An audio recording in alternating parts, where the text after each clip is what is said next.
Canada has been a center of immigration for a very long time. In the past and present, many people have come to Canada in search of a new beginning. There was a campaign set up in the early years of the 1900s, before the war, that encouraged people from across the world, especially Europe, to come to Canada to work. On top of farming, many immigrants worked on the Canadian Pacific Railway and other various infrastructure projects that resulted in a more unified and prosperous Canada. One woman named Chow was an immigrant who came over just after World War II, but her story goes much further back than that. Her husband originally came over to Canada in 1913, where he paid what was known as a head tax.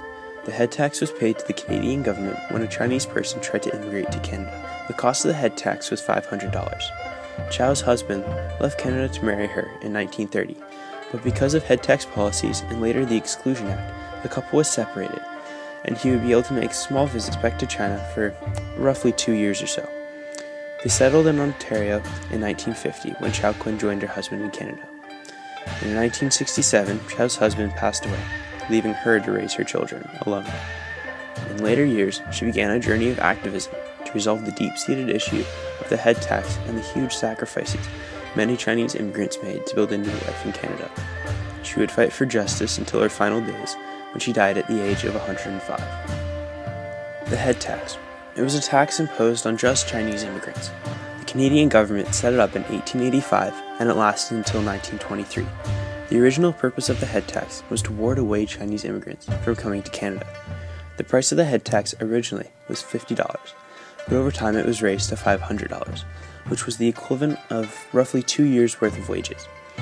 Another condition of immigration was that Chinese Canadians could not leave Canada for more than 2 years, or they would have to pay another $500 for re-entry.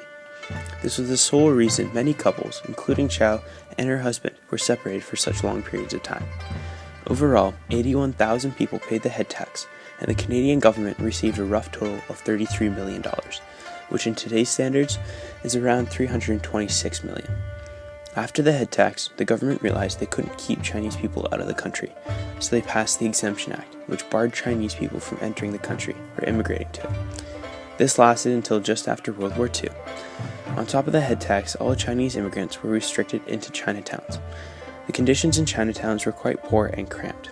It was a common thing to have multiple people living in one room.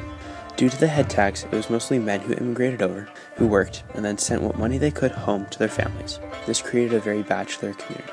Among the Chinatowns, underground gambling was widespread, as well as opium smuggling, as well as many gangs forming. This was due to the poverty-stricken conditions in most Chinatowns. Now, although they did provide a safe haven for immigrants from the very racist world outside, governed mostly by European Canadians, and it provided a huge culture hub for Chinese people. Work among Chinese immigrants was very poor, with usually unsafe working conditions. Almost all were low-paying jobs as well, with workers making half to one-third of other employees' salaries. When Chow came over with her children, she settled in Sudbury, Ontario, with her husband, where they ran many restaurants. When her husband passed away in 1967, she was left to raise her children on her own. One of her sons, Yu, recalled that many times Chow would bring out a document and explain that she would right the injustice. That document was her husband's head tax certificate. She was seen by her children as a tough, committed, and stubborn lady who had a strong sense of justice. In her late 80s, the family contacted the Chinese Canadian National Council, who were heading the redress campaign to bring justice to the head tax. Of course, Chow volunteered immediately as one of 3 lead claimants for the class action lawsuit against the government. She began traveling to rallies across Ontario in her wheelchair to raise public awareness on the racist past of Canada against Chinese immigrants. She was seen as an inspiration for many people working with her and joining the rallies. She was headstrong and did all she could to bring about justice.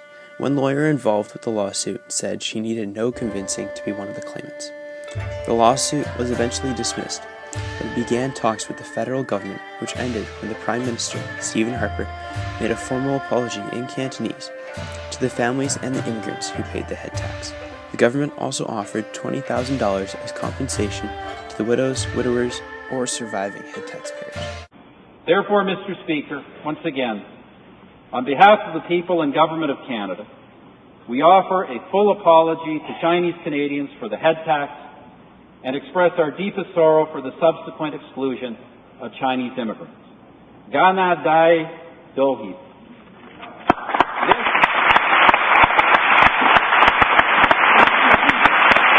There were mixed opinions on the apology and compensation. Some were very happy and even praised the Prime Minister for making the apology. Others, most of the younger Chinese community, thought that the compensation wasn't enough to right the wrongs of the past. Some thought the apology and compensation was too little, too late, as there had been very, very few survivors left. Many were also angry that the compensation didn't go to the children of the head taxpayers. Today, Chinese immigrants are a huge part of the Canadian society. They have been a pillar of the foundation of Canada for many, many years and will continue to be. With the apology being over 10 years old, there are still reconciliation efforts and many people continuing to right the wrongs of Canada's racial past. Many Chinatowns have or are being restored, and slowly the racist and dark past of Canada's Chinese community are coming to light. Thanks to the efforts of people like Chow this process is happening. Acknowledges the perseverance of Chinese Canadians that was demonstrated with grace and with dignity throughout our history while being oppressed by unfair and discriminatory historical laws. Moreover, we acknowledge the overwhelming contribution by Chinese Canadians to British Columbia's culture, history, and economy. On behalf of the province of British Columbia, and on behalf of this entire Legislative Assembly, we sincerely apologize for the province's historical wrongs. We are sorry for the discriminatory legislation and racist policies enacted by past provincial governments. We will ensure that this never happens again.